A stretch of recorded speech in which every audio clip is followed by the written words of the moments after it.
So yeah, one of the big differences between a touring car and the Porsche Carrera Cup car is that the engine is in the rear.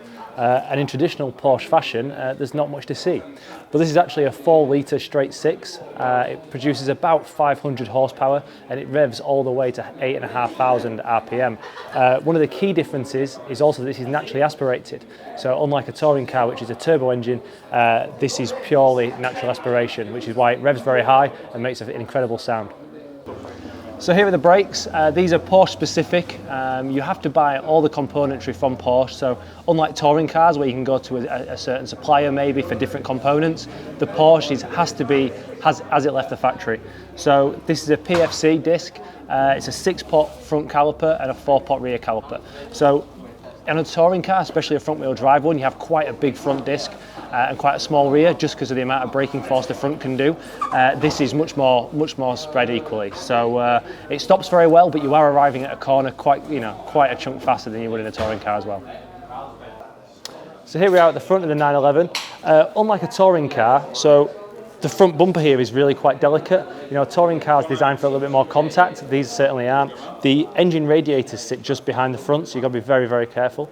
Not a lot of front downforce, but as you can see, quite a big rear wing at the rear, which creates quite a lot of downforce. Under the hood, as we know, the engine is in the back, so certainly not a lot to see.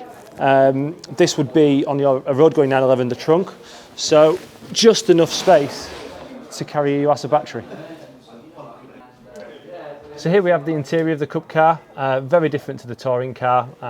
As I said, everything here is identical from car to car. They're all the same. They're all made on the same production line in Weissach in Germany. The big difference really between this and a touring car is the paddles.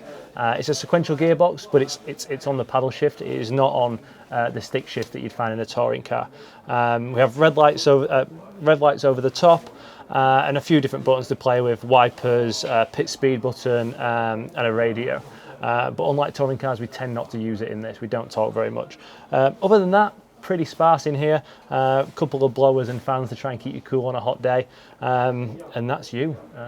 Not much to touch. Just the road ahead.